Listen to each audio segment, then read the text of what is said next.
Good afternoon, everybody. As Sarah said, I'm Sandi Jacobs. I'm with the National Council on Teacher Quality, and as I spend all day, every day, on the issues that impact the teaching profession, to see a room full of policy folks who want to talk about teacher certification just about makes my day.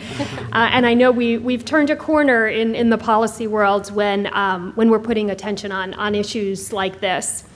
So before I introduce the panelists who you're going to hear from and are going to be the bulk of the conversation, and then we'll leave plenty of time to open the floor for questions, I just wanted to set the stage a little bit and give you a little national perspective about some teacher certification issues. What we've seen in the last few years, as I'm sure you know, there's just about no state anywhere in the country that hasn't been touched by a need to focus on teacher issues over the last 5 to 7 years. Most of that focus, though, has been around teacher effectiveness and teachers in the classroom and what we're doing to grow and develop and measure those teachers.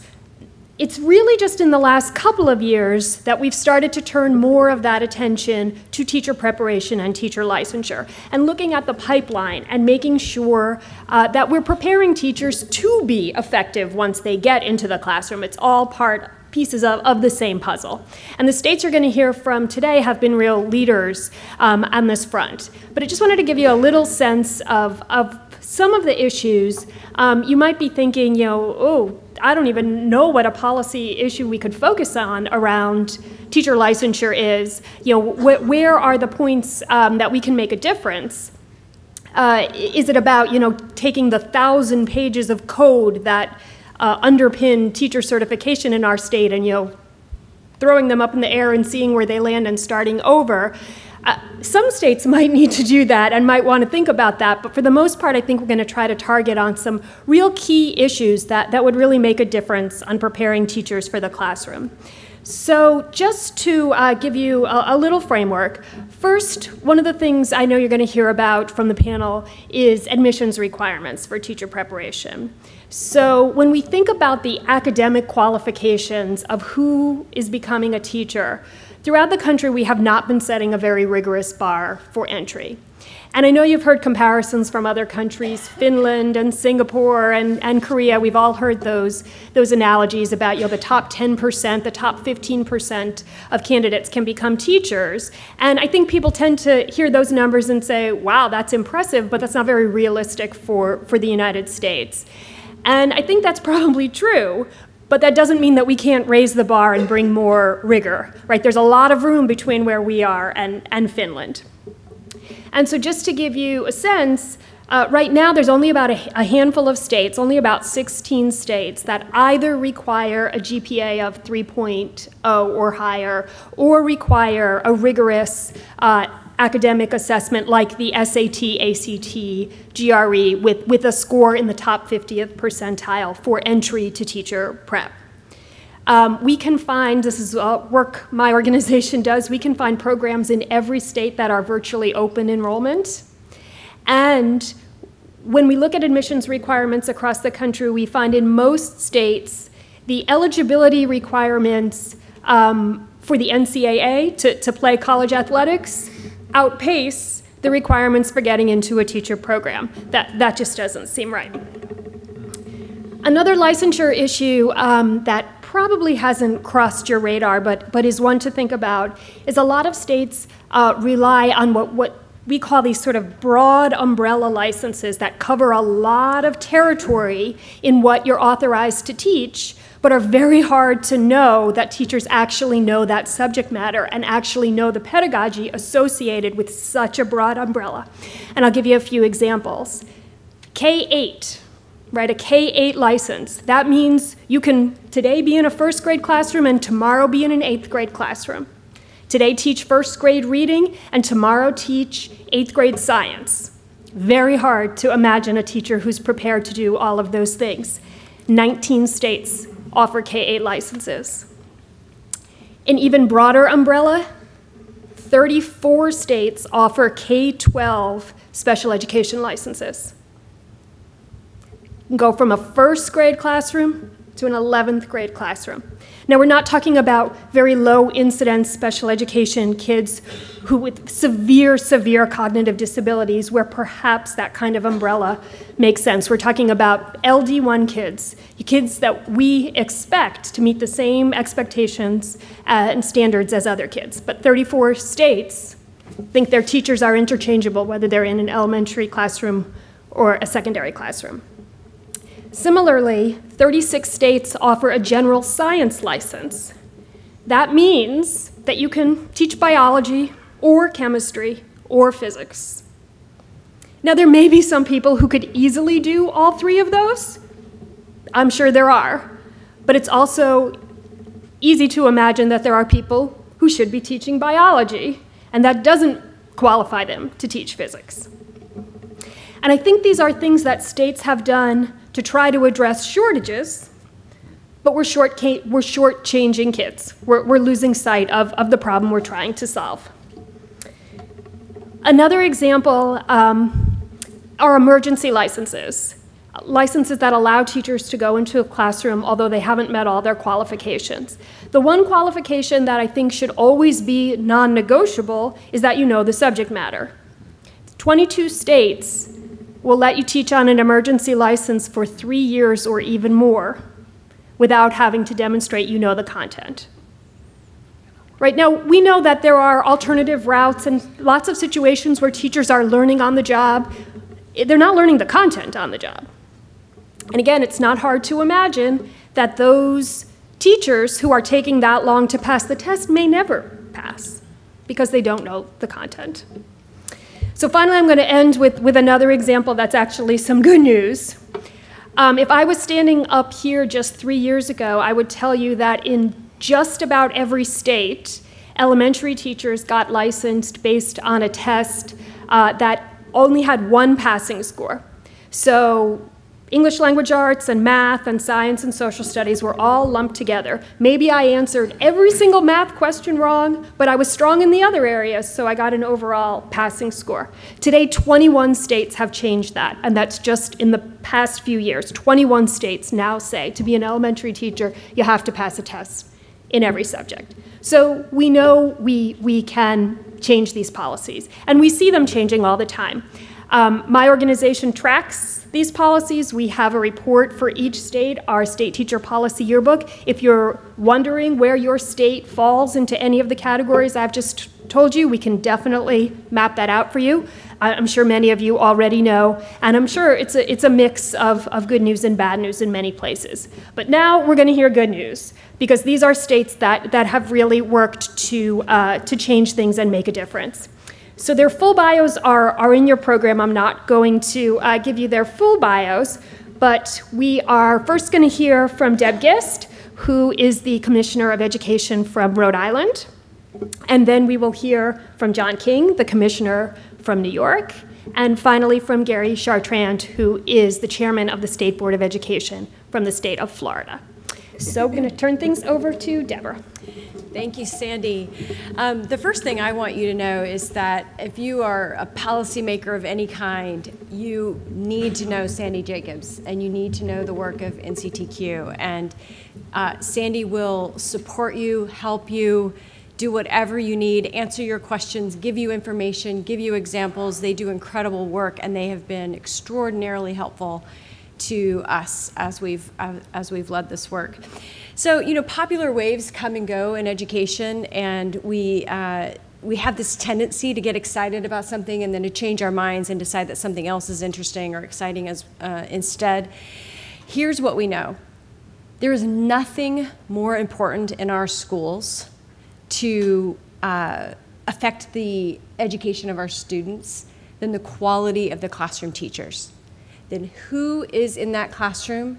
What happens behind those doors of that classroom. That is the most important thing.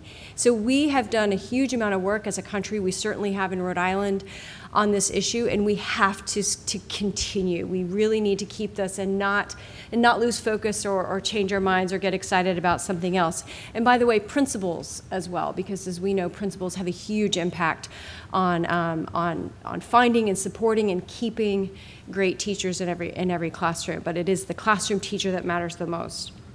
Now, one thing that's interesting is that we don't actually have a lot of evidence that licensure necessarily makes a difference. There's been some studies that have shown that actually you can look at a licensed educator and one who's not, and actually there's not a difference. And so you could take from that, you could say, well, then why should we have it at all? That's one reaction to a study like that.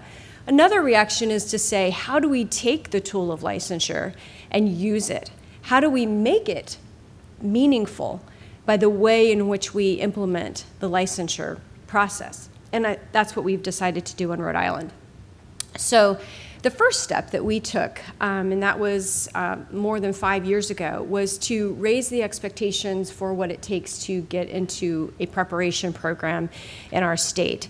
And I discovered, I've been at the state only a few weeks, and someone brought me a piece of paper to sign that said here we were setting this score for the minimum expectation on the ACT, SAT, GRE, or at the time it was the Praxis 1 assessment, these different assessments that could be used about basic academic ability of educators. And I asked the question, because you look at a set of numbers and you don't know what necessarily that means. So I said, well, how does that compare to the other states in the country? What do we know about those numbers? Well, they didn't know.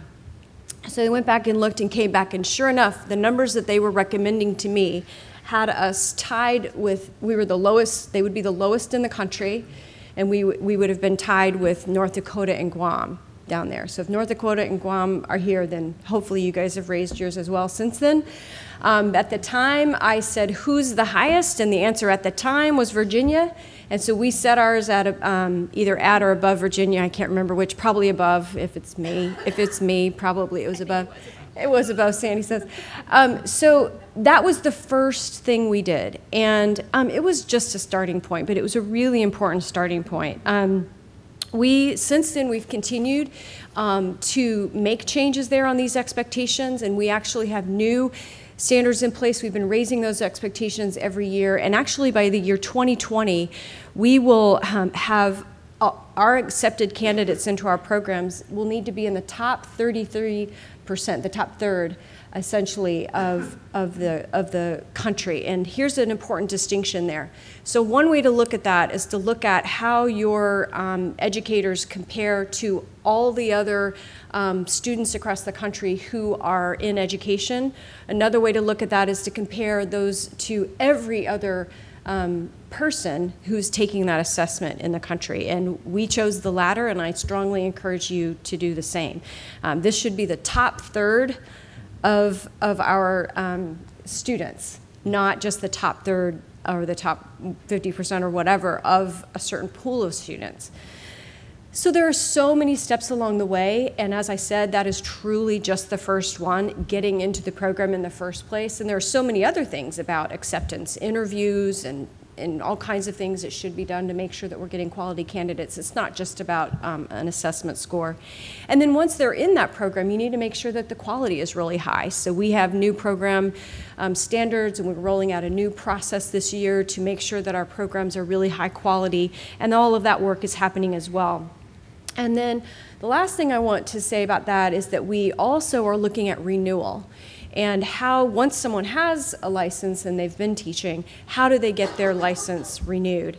And so we have made that license renewal based on performance. So it used to be in our state and is in many places that you collect different pieces of paper. I went to this workshop, I did this, I did that. And that may or may not mean that you've improved in your skill. And so what we said is as long as our teachers are serving students well in our classrooms, then their licensure should continue. And however they choose to develop themselves as an educator, whether it's taking formal classes of some sort or going to different kinds of workshops or something like that, that's great. Or perhaps they just are a learner. I know when I was in the classroom, I read, and I got together with my colleagues, and we did projects, and there was no paper that I could have given someone to say that, that I was doing that work necessarily, but I was certainly developing myself as an educator and performing in the classroom, and so that's what we wanted to look at, were those outcomes instead of just evidence of having gone to a class or something like that. So I'll stop there. I have a lot more to say, but I'll stop there because you're going to want to hear from my awesome colleague here, John King. Thanks. So I'm excited to be a part of this conversation where we have done a lot on this front and have really benefited from Deb's example as we've done this work, and certainly the advice and guidance of NCTQ.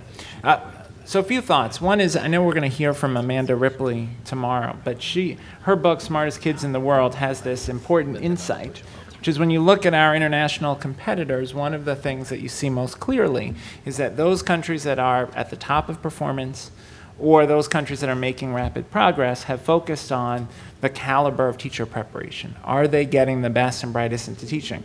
We all have that rhetoric, but the countries that are outperforming us are actually doing that.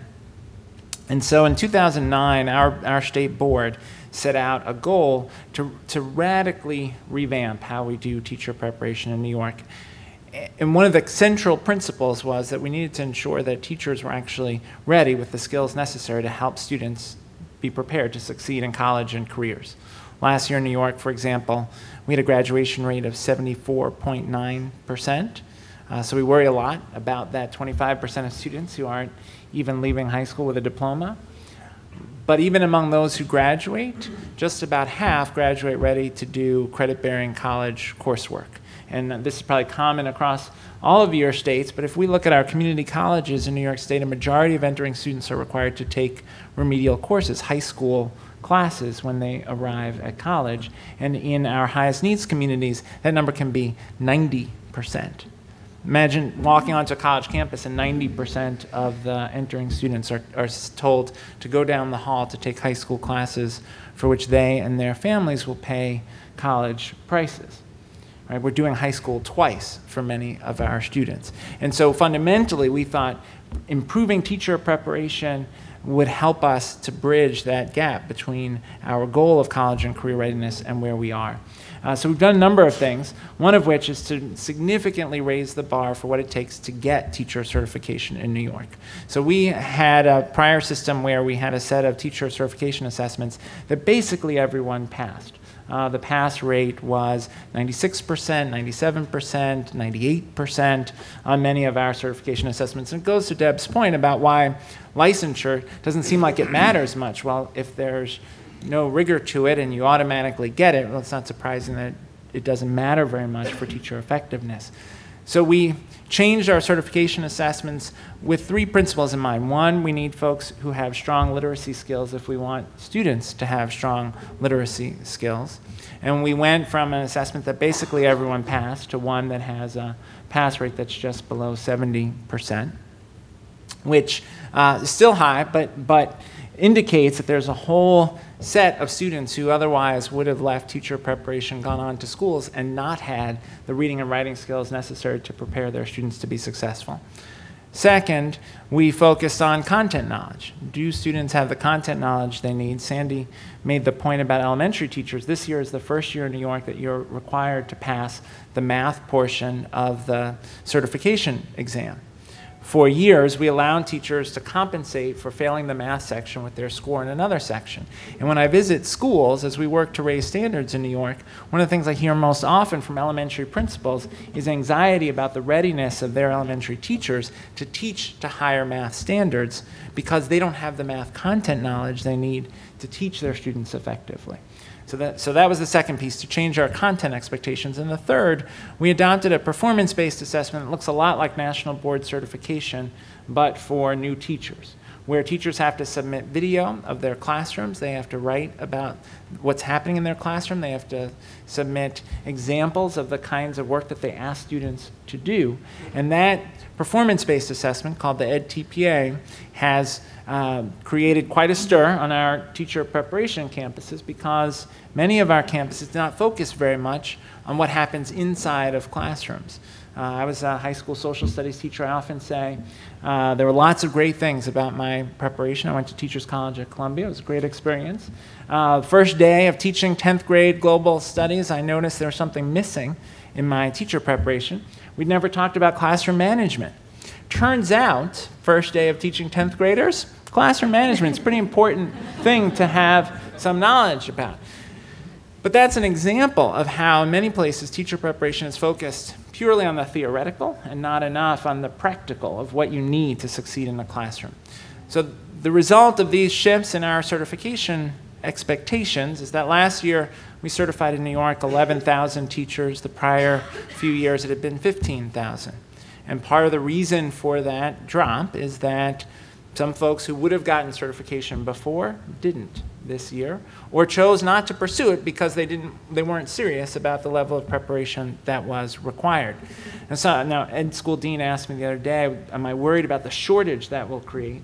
Well, given that our two-year placement rate for elementary certified candidates is 22%, and 22%, I'm not worried about a shortage. I am more worried that still, even with these changes that we've made, we are vastly over-preparing elementary candidates. If those students understood how unlikely it is that they will get a job, I don't know that they would choose those programs. And so we've really got a lot of work to do to better synchronize supply and demand. We don't have enough folks prepared to work with our English language learners. We don't have enough folks prepared to work with our students with disabilities. And we have this huge oversupply of elementary certified teachers. So what we've done on certification assessments is a first step. Just today, or just last night, we posted the performance of every teacher preparation institution in the state on these new certification assessments and their placement results, how many of their graduates actually got jobs in schools. Again, this has created quite a stir with some of our teacher preparation colleagues, but in the end, what we most need are schools that do a great job preparing the teachers our students need. Right? Rather than focusing on the adult interests, we've got to focus on the student interests, and that's what we're trying to do in our work on teacher certification. Well, good afternoon. Gary Chartrand, and I am the chairman of the State Board of Education in Florida. And I'm not an education professional. I'm a business person. I've been in the business world for the last 35 years, building a business. And I got involved in education about 8 years ago through a family foundation that we started through the success of our business. And one of the things that I think I learned over the last 35 years is a little bit about how to build a high-performing organization. Happened to be in the private sector and the business world. And I think there's three very important components, and one is you need great leadership, and there's no substitute for that. The second is you need high-quality human capital doing the work every day, and third, you need a great culture. And that culture has to be one of high expectations and making sure that mediocrity gets driven out of the system. And so what we're talking about today is really the human capital piece and raising the standards on the human capital side. I mentioned to Sandi earlier, I said, you know, we'll keep raising standards for kids. It's probably a good idea that we raise our standards for teachers as well. So I was just going to quickly touch on a few things. If you could pull those slides up, I actually have slides, because I can't remember all this stuff. But I'm going to talk real quickly on the certification strategies that we've embarked on in Florida, some of the principles for our certification process. I'm going to take a look at reading, because reading was something that we put a lot of emphasis on, and then ended up with some strategies on how to leverage the certification process. So I'll start with, as we do in business a lot, we use data and evidence. And so this chart, I think, illustrates some really great evidence, and one that I'm particularly proud of being a citizen of the state of Florida. If you look at the red line, this is the 4th grade reading scores for Florida versus the blue line, which is the national average from 1998 to 2013. And in 1998, we were 8 points below the national average in reading in 4th grade. Of the 8 points, if it's 10 points, it's actually a full grade. And then you can see those lines crossed. We started our reading initiative in Florida in 1999. The lines crossed in just shy of 2003. And happy to say that we're actually 6 points ahead of the national average today. So the question becomes, what happened? What steps were taken? And why reading? Why is reading so important? And I think Governor Bush, when he put these plans in place, realized that if you're not proficient in third grade reading, that you're 4 times more likely to not graduate high school. And if you're below basic reading, you're 6 times more likely to not graduate high school. And if you're Black or Hispanic and below basic, then you're 8 times more likely to not graduate. So critically important that we teach our kids how to read. So I sort of cut and paste this out from the history books. Governor Bush, believing so strongly in education and our A+ plan, he issued an executive order. And that executive order basically said that, it was called Just Read Florida, and we're going to take the latest reading research, and we're going to charge the Department of Education, and actually then went to the state legislature, so that every child is able to read at or above grade level. And that included the standards of curriculum assessment, professional development, and instruction. So that began our quest and our foundation of principles. And the requirements in the examinations, number 1, being aligned to the student content standards, and making sure that as we raise the student content standards, we continue to raise the teacher standards as well. And that's in each subject, and use research and high quality instruction to make sure that we do that correctly. Second, that the entry level of rigor for examinations is set at the beginning effective teacher rather than the minimum competency. And by law, the state board must periodically review the cut scores for exams. So every 5 years, it comes before our board to raise those cut scores. I have some fellow board members and our commissioner here with us today, and Tuesday we did just that. Actually, we finished our process for the last 5 years of raising those cut scores. And no certificate in Florida is issued without a demonstration of mastery of the particular subject matter. We do issue temporary and professional certificates, both, and they both require a mastery of subject matter. We do not issue emergency certificates in Florida. So it all began in, right around the year 2000 with a statewide focus on reading, all grades, especially primary.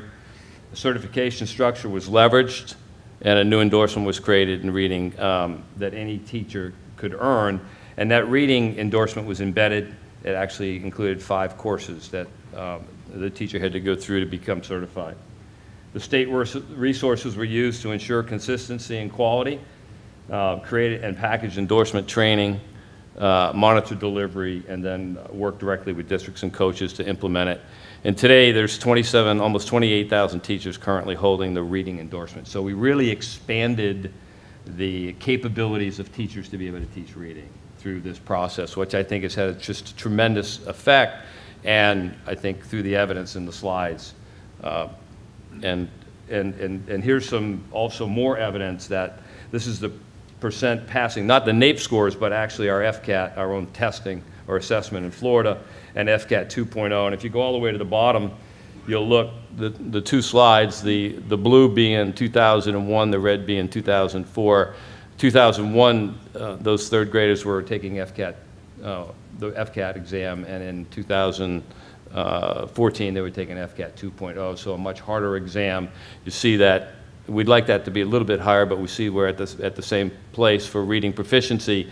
But if you go up the chart and go up into the 8th and 9th and 10th grade of those students that had the benefit of more rigorous teaching at an earlier year or earlier grade, substantially did much better than when they did what they did in 2001. So more evidence there. And then just breaking out the FCAT 1.0, which was in effect up until 2010. The blue line is the achievement level 3 and above, which had gone from 47 to 62%, and the red line being achievement level 1, which is not proficient, going from 32 to 18%. And then breaking it out separately for FCAT 2.0, which started in 2011, a more rigorous exam, more rigorous standards. Again, you can see those percentages there. So, I think a pretty significant and compelling evidence of the certification process and what we did for reading in Florida. And just a couple of points on strategy is to engage your expert educators with national experts like Sandi, to ensure alignment of requirements and examinations to your student standards and effective instructional practices. And then ensure that the law provides a clear set of requirements and that your state board or your commissioner or department have the authority to enforce and be flexible enough to adjust the rigor, which our state legislator has done. So we look at these new cut scores every 5 years. And then find your area of greatest student need, happened to be reading for Florida back in 2000, focus on it, get the resources around it, and then track your progress relentlessly.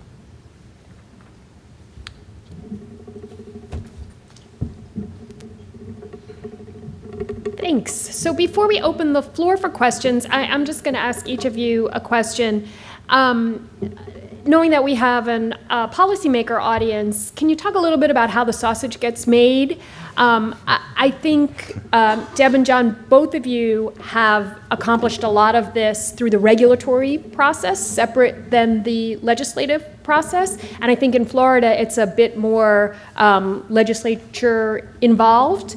And so maybe if we can hear a little bit about how that works and maybe where policymakers in the legislature can be more helpful and less helpful, and how those pieces fit together.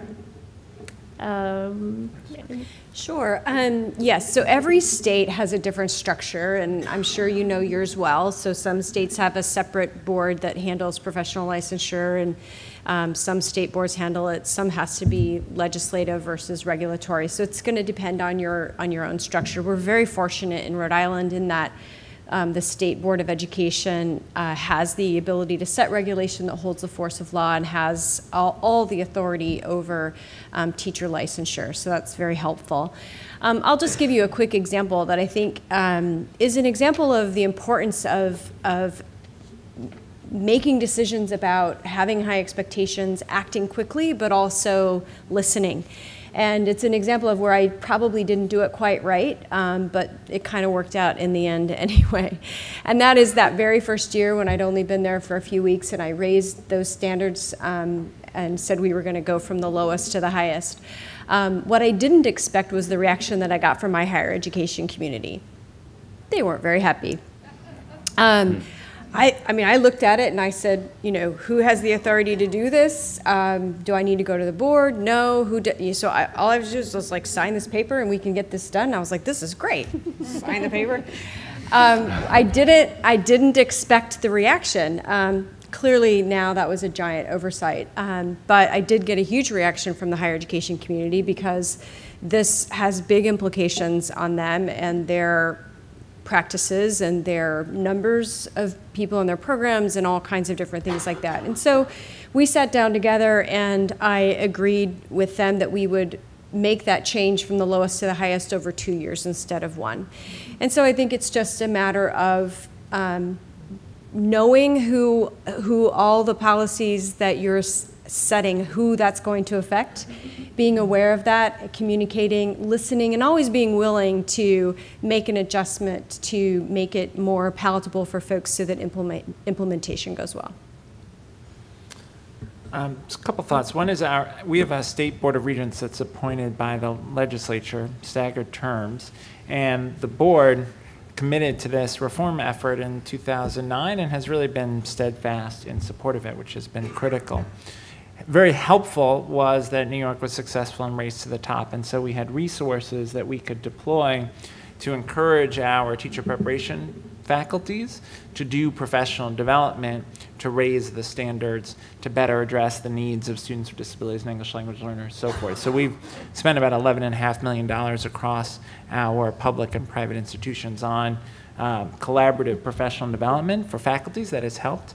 We also were able to fund a number of clinically rich teacher preparation pilots where the teacher candidates aren't just doing a few weeks of student teaching, they're actually embedded in a school for the full year in more of a residency type model, including a very innovative program at the Museum of Natural History, where the Museum of Natural History has had the ability to give PhDs because they have a whole faculty of astrophysicists and so forth at the Museum of Natural History. And we also gave them the ability to certify teachers. And so they are training incredibly strong earth science teachers who are spending a year in high-need schools, and then they are going on, they commit as part of the program to stay in high-needs high schools. It's hard to find really good earth science teachers, and what they are able to do is blend the incredible content expertise of the faculty and researchers at the museum with their strong history and professional development that dates back 100 years or so in order to prepare very strong teacher candidates. So those resources were very helpful. In terms of opposition, it is tough for higher ed institutions around enrollment. Enrollment is a huge driver for them. I was talking with a dean who said, I have these students and they come and they say, I don't like math, so I'm going to become an elementary teacher. And I said, that's really bad. What do you say when the students say that? And the dean looked down and said, well, enrollment is a real challenge for us. Right? And that, I think, illustrates a real problem. That in many campuses, the teacher preparation programs are a real revenue source. And so fewer candidates, while that may be better for a more rigorous preparation process, is bad for the bottom line. And so that is a challenge. We also have to acknowledge that our faculty on our public campuses, the faculty union has objected to many of these changes. They view them as too much and too fast. From my perspective, we are moving still too slowly because of what our students need. 60 years after Brown versus Board of Education, the percentage of African American students who graduate from high school, college and career ready after 4 years of high school is about 15%. Right? So from my perspective, we're way behind. We should be moving a lot faster. But I want to acknowledge it does take a lot to change your course if you've been teaching your course a certain way over time. And so there has been that struggle with them over whether we're pushing too hard. And that's an ongoing struggle. Gary, did you want to add anything? Yeah, in Florida, it's really both. And I think you have to just understand where you have to go to make policy work. Some things you want in law, right? Certainly we like the idea that there's a statute that every 5 years we get to look at the cut scores. So that's a good policy to have in law. Other things we'd rather have to see the state board have some flexibility to make policy. So it's both in Florida. Okay, one more question, and before we open it up to the floor. One of the things that we hear frequently is that these kinds of changes to teacher licensure, particularly around the admissions bar, may have a disproportionate impact on minority candidates. And knowing how important it is to have a diversity of teachers in our classrooms, how are you dealing with that? So I can start. This was actually something that I heard in that same scenario that I've been telling you, that I was told by our higher ed folks that if we raised those expectations, we were going to hurt their ability to recruit candidates of color. And what we found was that actually didn't happen. Now, I'll have to make sure that you know that we have an abysmal track record of recruiting and having teachers who are Black or Hispanic in our classrooms in our state. So it's kind of like going from not having any to still not having any. So it's really a big problem. We've addressed that problem in a different way through our program approval standards, the new ones that we have, placing an emphasis on diversity, and we will be expecting them to take very clear steps to increase the diversity of their candidates in their programs. But I will tell you that one of the things that we did was we said, okay, well, let's make sure that there is a waiver that's allowed, so that if they have a student who's very promising, particularly for any student, but particularly for a student of color who came into the program, let's make sure that they have the ability to bring that student into the program. But the key was that it wasn't a waiver that said that those expectations don't need to be met and are set aside for someone for that reason, but instead to give that student more time, for the school to invest in that student that they believed was promising, give them extra support, get them where they needed to be academically so that they were where they needed to be, but perhaps they needed a little bit more time to get there. And that's how we handled that. And so we made sure that that was in place so that it didn't affect recruitment, and then we also made sure that we are setting expectations so that they genuinely are taking the steps they need to take to recruit a diverse class.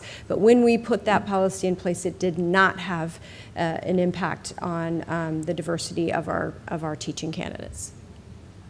And given the achievement gap that we see at the P12 level and at the higher ed level, we worry a lot about the difficulty in recruiting and preparing the teachers of color that we should have in our schools in the state.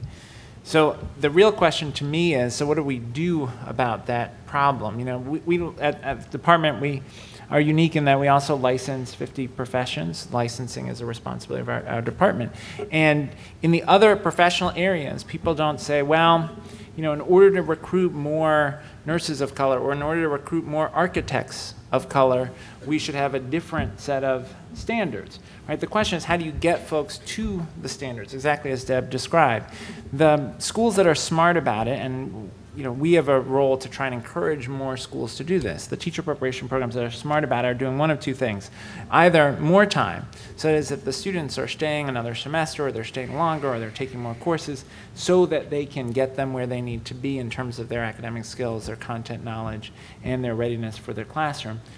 And the other thing institutions are doing is building in additional supports from the outset, particularly at the undergraduate level. When students come in underprepared, they're providing extra support, extra tutoring, the kinds of things students need so that they can catch up and be ready when they graduate to succeed with students. But at the end of the day, the thing I worry most about in our sector is the disproportionate impact of ineffective teaching on students of color and high needs students, right? We're in the situation we're in part because our African American and Latino students are much more likely to get teachers who are poorly prepared and less effective. And that's the dynamic we have to change by raising the bar. Yeah, I would agree with that totally. I don't think it's a good idea to be lowering standards to try to eliminate mediocrity. I think you want to raise standards to become great, and that's what we should focus on. I think it's a different issue, as John said, about getting quality teachers into the inner city to teach in those schools. And so I haven't seen any evidence. Actually, in Florida, what happened was before we went through this endorsement process, you had to have a master's in reading to teach reading. And because now we have this 5-course embedded professional development, we've expanded to 28,000 teachers now that are qualified to teach reading. So it's sort of gone the other way, and we have more professionals that are credentialed to teach reading in schools. Great. Well, now let's turn to you. There are microphones set up in the middle row. If people want to go to the microphones, I think that would be easiest. Yes, ma'am. Hi, Gail Manchin from West Virginia. We're doing the same thing in terms of raising the grade point average to get in and trying to recruit, going back to recruiting some of our best and brightest students to education. However, I guess I would say our salaries do not reflect that we are recruiting or trying to recruit. So we raise the standards, and yet, so I guess my question to you, how did you address this issue? You're trying to raise the qualifications and the quality of the educator. Have you raised your salaries to reflect that same change? I mean, Rhode Island actually is among the top paying states in the country, so we have high salaries already, so we're in a different situation, and we also we are an exporter of teachers, so in the same way that John said that of any place who should be raising expectations, it's a place that prepares 1,000 teachers and hires about 200 or 300 every year, which is the situation that we're in. So perhaps, I don't know, Gary might be a better person to talk about that. Yeah, our pay scales wouldn't be anywhere near what they are in Rhode Island, but proud to say that the National Council on Teacher Quality has ranked Florida best in the nation twice. So I think we're doing okay. But yeah. And I'll tell you what Florida has that begins to get at this. Right, we know it's the complete, all pieces of the puzzle. Just focusing on teacher preparation without focusing on other issues is only going to get us so far. What Florida has done is tried to break away from the traditional salary schedule that rigidly pays teachers only by years of experience and advanced degrees. Florida has told districts, you can still set your own salary schedules, right? The state isn't trying to control that for local districts, but performance should be what matters most. And also that gives districts the freedom to say, you know, we are going to have to pay physics teachers more than we pay gym teachers if we want to have enough physics teachers. We're going to have to pay teachers more to go into our most challenging settings than into a more affluent community. And so looking at state rules that handcuff districts and how they control the salary schedule is I think, a first step. The other thing that Florida did 2 years ago through a bill 736 was that we eliminated tenure for all new teachers. So all new teachers are on a one-year contract. And I, as a business person, get a little aggravated when I think about the fact that we pay for time and degrees and not performance. And most of these salary systems that the districts implement are back-end loaded. And so we lose most of our teachers in the first 5 years because we can't ramp them up high enough to stay in the profession. It's still an issue in Florida. I wouldn't say that we've solved it completely. Sir. I'm Matt Walker. I work at Teach for America.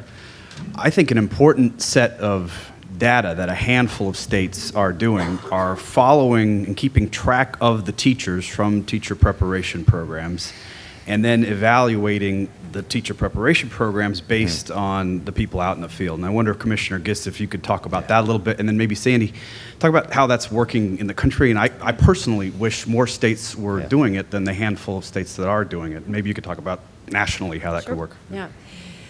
I completely agree, and when I was talking about the fact that we had redone our performance expectations, our standards for the preparation programs, as well as our program approval process, that those are exactly the kinds of things that are included in that, along with a lot of other things. So we just launched this past summer some, we were calling them report cards. We changed it. I think they're called indexes now or something, but they're basically a online for each of our preparation programs, all of the data that we have being completely transparent about the candidates in their programs, what happens when those students leave their programs in terms of getting hired and where they're, that kind of thing, but also the results. And so looking at the results of how the students of the teachers who were prepared in that program are doing later, both in terms of the evaluation results of those educators, but also the student achievement results of the students that they're teaching. Yeah, nationally there hasn't been as much movement on this front as I think maybe people think that there has been, because it's been a conversation for a while now. There are really only 10 states that require that connection of student achievement to teacher preparation programs. Now, the Data Quality Campaign came out with their annual report just today that said more than 20 states were sharing data with programs, and that's great, right? So that shows there's more data out there, and that's being looked at, but there's only 10 states that have it built in as part of the accountability system, and most of those states are only at a point where all they can really do is share that data. They aren't at a point yet where they can really build a performance standard around it and say, you know, this is acceptable and this isn't. So at least we're beginning to get some information out to consumers, both school districts and prospective teachers, but there's a lot more to be done here. I think we also want to make sure, just like with teacher evaluation, we don't want teachers to be evaluated solely based on test scores. I don't think we want teacher preparation programs to be evaluated solely based on test scores either, but it's an important data point. And we're working to build the capacity to do that. New York City, the New York City Department of Education has begun that effort and has reported student growth data back to teacher preparation programs. The other thing that the accreditation body for teacher preparation programs is looking at is potential for survey tools, surveying the principals who supervise their graduates and what's their perspective on the graduates they've gotten, and also asking teachers to reflect back on their preparation and whether they felt like their preparation was adequate for their experience in the classroom. So I think we're moving towards a multiple measures system, but there's a lot of data collection and sharing work that needs to happen as part of that. Right. In Florida, this past legislative session passed, it's in statute now that we are going to be mapping our teachers back to the prep program. What we're actually going to map and measure, we're working on still. That'll be coming before the state board in 2015. Coming soon. Yes, ma'am. Linda D'Avrenway, I'm with Learning Forward. First of all, I commend all 3 states and the leaders that you have on your board today, and I wish that this just could go national instead of state for the licensure. My question is for Dr. King. When you mentioned that part of your package for certification now is a performance-based video, a journal, and examples of what work they expect children to do, is there a rubric that goes with all of that? And if so, would you share that, please? Yeah, so if you Google EdTPA, and Scale, which is based at Stanford, they developed the EdTPA. Many of the people involved in developing the EdTPA were also involved in developing the assessments that are used for national board certification. And they have rubrics, and they're actually subject specific, which is one of the things that I really like. It's not just a general rubric for all teachers. It's by discipline and by grade level. And there are others who are doing similar work to develop other similar tools, like Deborah Ball, who's working on one focused on mathematics education. Great. Thank you so much for the information that you've shared. My name is Erica Beltran. I'm a newly elected member of the Texas State Board of Education. I'll be representing Dallas-Fort Worth, or parts of both Dallas and Fort Worth. And I was particularly intrigued, Dr. King, by one of the points that you brought up, and I was hoping you could give a little more information. Texas, as you know, has a very large proportion of English language learners. I'm curious to know, actually from all of you on the panel, you particularly referenced that issue. How are you targeting and looking at preparing teachers to work for English language in particular? Mm-hmm. So a couple thoughts on that. So one is we have an assessment that we use now called Educating All Students, and it builds in teacher candidates' knowledge of English language learners, students with disabilities, and working with families and communities. And just adding that assessment, I mean, in the end, people do what's measured, right? So just adding that assessment caused teacher preparation programs to either add courses or add content to courses focused on English language learners. We also are trying to use the placement data to push our institutions to shift their program focus. So we know, for example, that our folks who got certification to teach English to speakers of other languages were employed at a 60-65% rate, as opposed to elementary candidates who are only at 20-25%. So there's a real opportunity for the preparation programs to shift their focus. They haven't yet, but we're trying to do that. And then with Race at the Top, we incentivize programs to focus on training teachers who would be prepared to work with English language learners, particularly secondary subject level teachers who would either be bilingual or have ESL skills. Because one of the challenges we see with our English language learners is that schools may get better at teaching English, but meanwhile the student isn't getting what they need in social studies and science and mathematics. And so we've had a real push on preparing secondary level teachers who are ready to work with English language learners, particularly our new arrivals, who need content instruction that's going to help them make progress in all subjects so they can actually graduate from high school. So we certainly have raised expectations and supports for those working with our English language learners, but I want to give you an example of hiring practice at the district level, which I think is really great and something that we should think about in terms of statewide policy, but it's something that one of our superintendents is doing, and it's in the Central Falls School District, which is a really little bitty school district in our little bitty state, and they're doing great things. And one of the things that she has done, which is I've seen elsewhere as well, is expecting ELL certification for all educators, no matter what they're teaching. It's actually, when you know about what that involves, it actually is good teaching for all students anyway, but particularly in a community like Central Falls that has a high proportion of students who are English language learners. It's really important that they have a shared understanding, you know, school-wide, district-wide, about the kinds of strategies that are important for those students. You know, just one point about Florida is we were proud that last year we were #1 in the country on Hispanic graduation rates. So I think the policies we put in place in Florida are good. We do have a little bit of an issue. I'd be interested to. Can I ask a question? People waiting so. Yeah, no, but the federal government on the No Child Left Behind requires only 1 year before you test for proficiency. In Florida, we've done it over the last 10 years at 2 years. We test the first year and count learning gains, but we don't count proficiency until the second year. And we're at odds with the federal government on this, and so we've petitioned. I don't know if you have an opinion on that or not. We have a similar waiver request, and we haven't gone the litigation route that you have, but we have a similar waiver request. Is that collusion if we gang up on them? Hi, I'm Julie Parrish. I'm a legislator from Oregon. I serve on our education committee. And one of the pieces that I didn't hear talked about today on the teacher, as it relates to teacher licensure, and we heard at lunch this notion that there are 600,000 jobs that need to be filled. We don't have teachers to teach for those types of jobs, and those are skills trade jobs.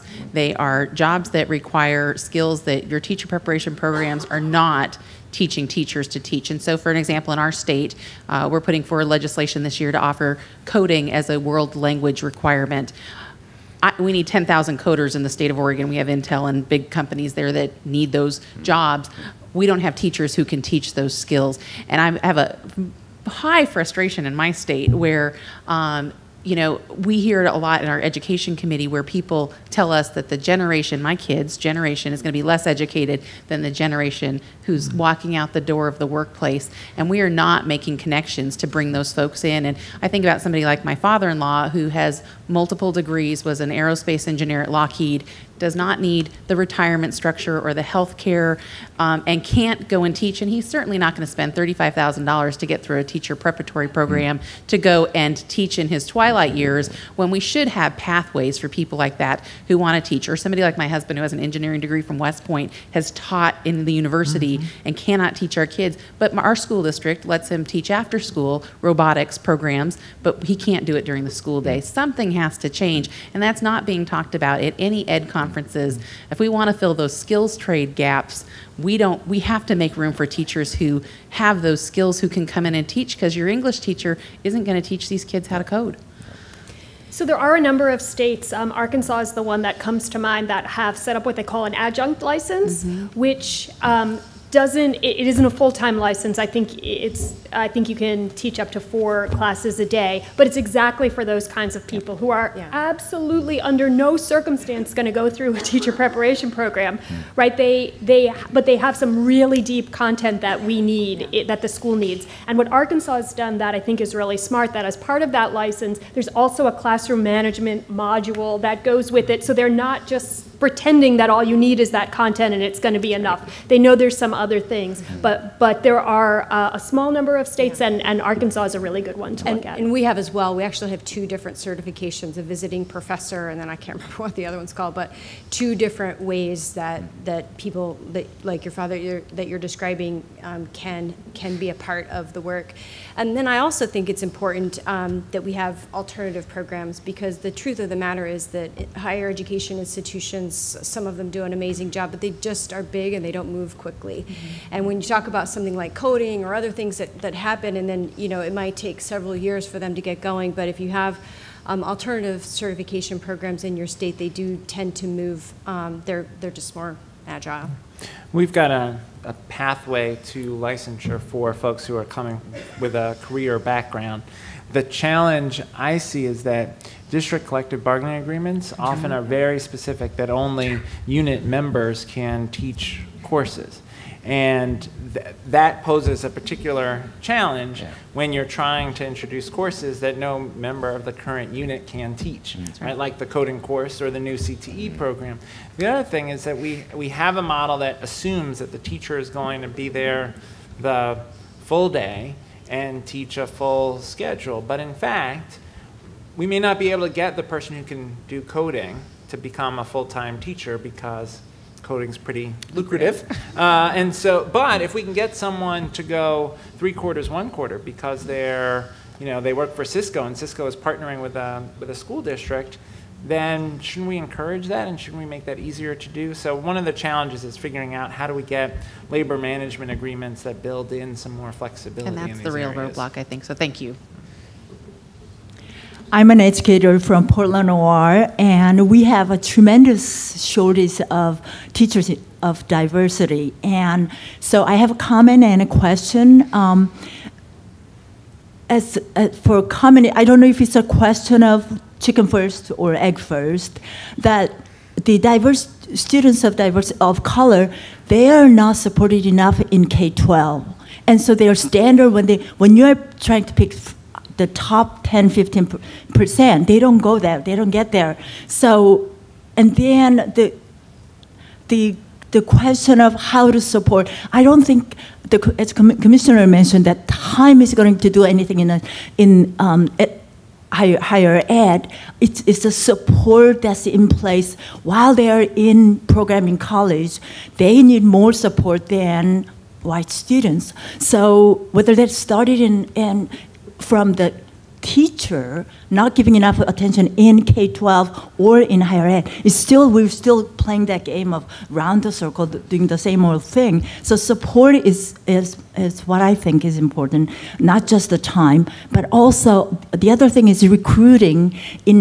When we say top 10% or top 30%, we're still looking at white students. So how do we market?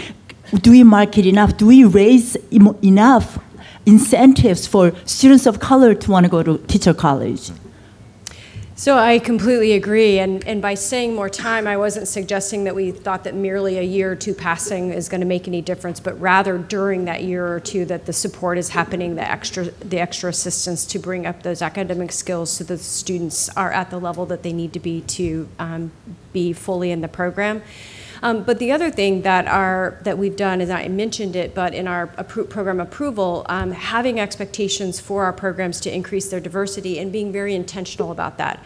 Recruiting it at HBCUs, having programs where they're finding the best and the brightest students in high school and then bringing them in and different kinds of programs like that. They have to be very intentional about that, and that's something that we're going to be expecting of them through our program approval process. We found that our opportunity programs, and we have a long history of these programs we call opportunity programs at our public and private institutions, where first-generation college students get a lot more support. So they get bridge support when they're either in their high school years or in the summer before they transition to college. They're with a cohort of students. They get additional counseling around which courses they should choose, access to tutoring, and those additional supports, and it changes the graduation rates for students in poverty from the national rate, which is about 12%, to 70, 80% in these opportunity programs, but they are more expensive. And one of the debates we have in our legislature is it a worthwhile investment? And my argument has always been the students with the first-generation college students with those additional supports are more likely to graduate and become successful in their life after college and contributing taxpayers. It's more expensive up front, but the long-term return on investment is higher. And teaching is a place where we need that, particularly teaching in areas where we don't have the supply that we need, like bilingual ESL teachers.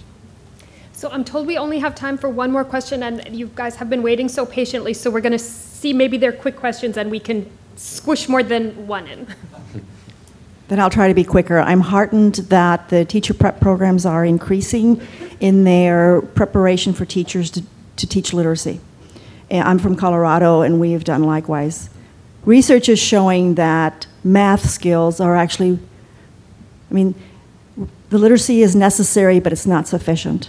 Early childhood math capacity is a better indicator of reading skills by 10th or 12th grade than early reading, et cetera. So I'd like to know what you are doing in teacher prep to increase that important piece of teaching capacity.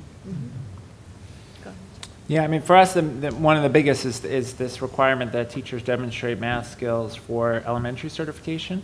Also with our special education certification.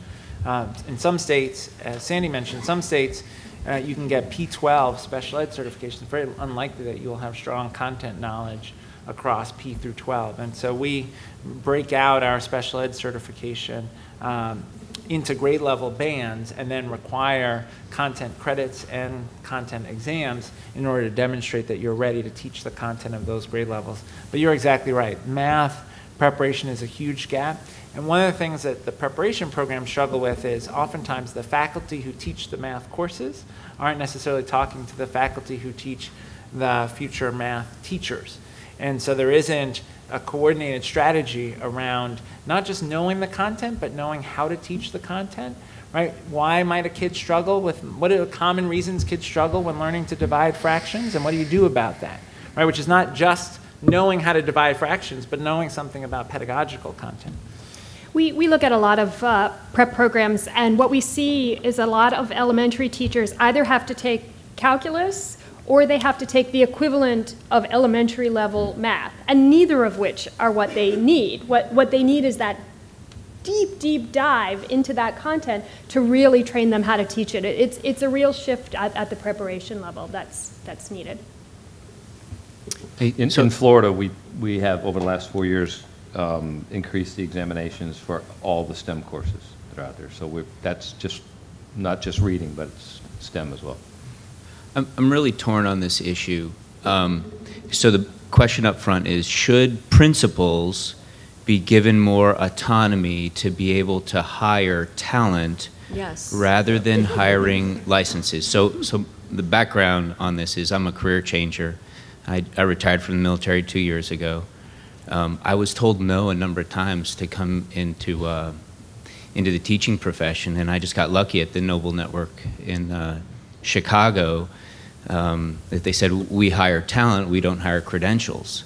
And I understand the need for credentials, but I also believe that principals should be held accountable to the folks that they hire. And and the market should drive the talent that we're hiring, and principals should not be hiring poor performing, low performing folks that we can predict are not going to be good teachers, and we should turn this into a pipeline issue to ensure that senior leaders are setting conditions to recruit better talent. Yes, and that's why we have a couple of different certificates that are designed specifically for that purpose, and I also think that that's where alternative programs that are designed specifically for career changers are really important. And I will say, as we look across states, this is another area where I think many states think they have those kinds of streamlined pathways, but then when you look at the actual requirements, they are anything but. So that's an area of attention too. I hope it's a quick one, or Sarah's going to yell at me. I think it should be. Mine kind of piggybacks on the gentleman who just spoke. My name's Andrew. I'm from the great state of Texas. I graduated an undergrad degree with a 2.5 GPA, but I'm currently a high school certified math teacher. Y'all are talking about raising standards, specifically GPA, so I wanted to know what research there is actually out there that ties undergraduate GPA to teacher effectiveness in the classroom. Yeah, it's limited, as Deborah said. Yeah, I mean, for me, GPA is a hard one, and because what does a GPA mean? I mean, my husband studied physics at Stanford. I went to the University of Oklahoma and studied early childhood education. I went to a great program, by the way, really good. But very different. So does his GPA compare to my GPA? I don't think so. And so GPA is a hard one for me. That's why we have had a real focus on the scores on these nationally normed assessments. They matter because they matter. There's effort. There are other things that they demonstrate, and they do mean something. So I'm not suggesting that they don't mean anything. They mean different things. And I think that's what the research is increasingly showing.